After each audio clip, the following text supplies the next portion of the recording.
Hi, everyone. Welcome to the 700 Club. I'm Andrew Knox in for Gordon Robertson, who's taking some well-deserved time off. Just one pill can kill. That's the message a grieving father wants young people to hear before they take any pills from a friend or drug dealer. Many of these drugs contain deadly amounts of fentanyl. They're often disguised as prescription medication, and they're easy to get online. Lori Johnson explains. As a track star and honors student at Ole Miss, William McGee seemed on top of the world. Oh, he was the best. You know, he was in youth group every week at church. Beginning in high school and through college, however, William treated his anxiety with prescription meds bought on the street. After rehab, it appeared William kicked his habit. But after an apparent relapse, his father found William dead from an accidental overdose. David learned his son bought and took a pill that he didn't know contained a deadly amount of fentanyl. I grew up wondering, trying to get a picture of the devil, thinking it was this little person in a red suit. Well, my family found out what that devil is, and it was fentanyl. He's not alone. In his book, Things Have Changed, the grieving father speaks clearly to other parents. You have to start the conversation in middle school, if not a little sooner. Fentanyl is a synthetic opioid that's up to 100 times more potent than morphine. In fact, it's so powerful, only a speck, just 2 milligrams, can kill. These days, drug dealers often add a little fentanyl to make their products more addictive.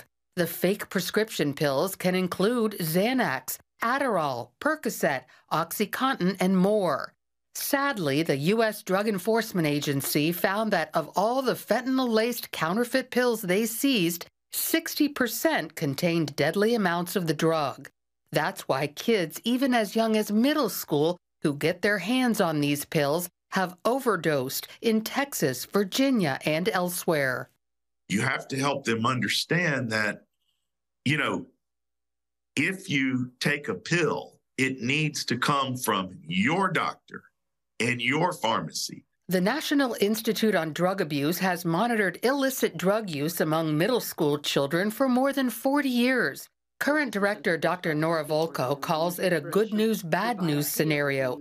On one hand, the number of middle schoolers doing drugs is lower than in previous years, although those using face a much greater risk of death than in the past.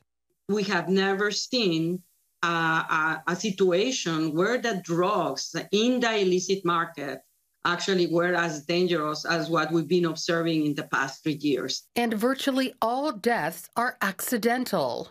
We're seeing so many people dying from overdoses and people without even knowing that they were consuming fentanyl. Technology has a major impact in making today's drug trade more prevalent.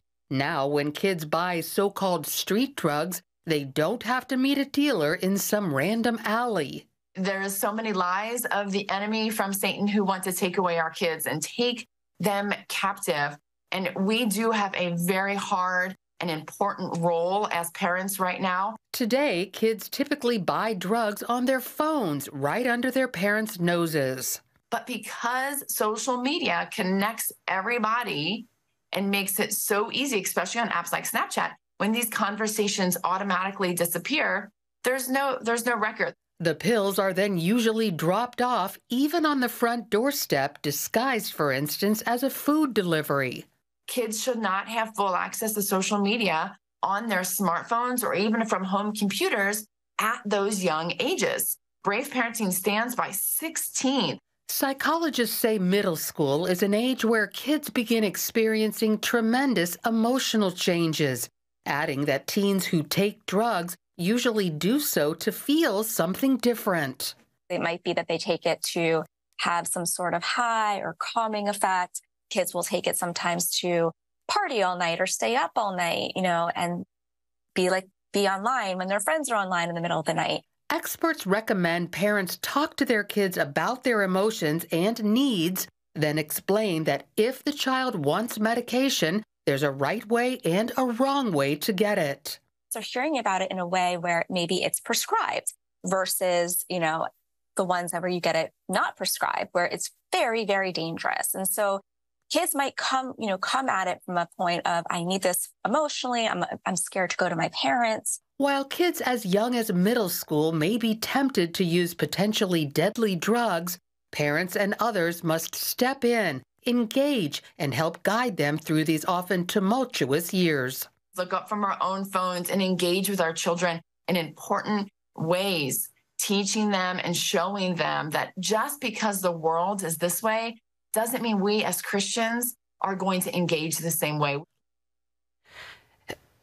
And the group Brave Parenting has a lot more information on how Christian parents can help protect their kids from the influences of social media. You can find a link to Brave Parenting on our website, cbnnews.com. Yeah, Lori, thank you for doing this story. We're not trying to frighten parents or grandparents, but we all need to be aware of what's going on. Your story mentioned it, how kids, young people don't need to go into the dark alley to buy drugs. They can literally order drugs, get drugs on their phone. They may arrive at the doorstep with a parent not even knowing. Yeah. So how do parents begin conversations or try to find out if their children are involved in this? Kids aren't exactly open to discussing this kind of thing. That's right. And so you really do need to focus on the phone. And so places like Brave Parenting, their website, talks and explains all the different apps out there. And it does appear that Snapchat is the worst one. Some people have described Snapchat as the largest open-air drug market in the world. And so people can learn about Snapchat on these websites like Brave Parenting. But more importantly, Andrew, there are ways to block certain apps like Snapchat from your child's phone.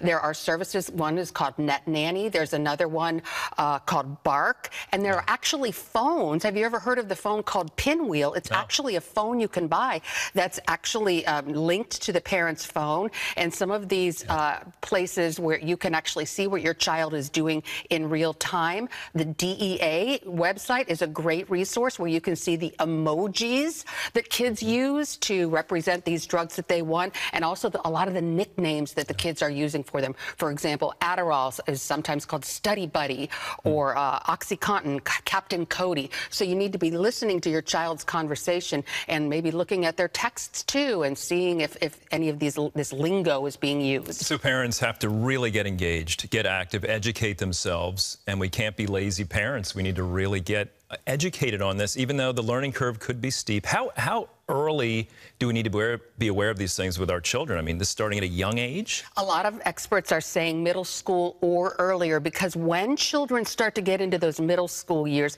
those early teen years, those preteen years, the influence of the parent starts to diminish and the influence of the peers starts to become greater. So you want to get to these kids and get your message in there first before they start getting their minds all clouded with what their friends are telling them. And so you want to be that authority. Also, you want to make sure to get to the kids before they might start using them. So that's the younger, the better. If you do think that your child might be using drugs, you can get Narcan, naloxone. This is the drug that stops an overdose while it is in process. You can get this Narcan at most pharmacies without a prescription. Most schools have it. And in a middle school in Texas, a drug overdose was stopped as it was in process because the school administrators had Narcan on hand. Also, fentanyl test strips. You grind up the pills, add a little water, and then test it, and it'll tell you if there's fentanyl in them. So fentanyl test strips, Narcan are also some tools that parents can use if you think your child might be using. Great information. Thank you for bringing us this story. Pleasure. So important.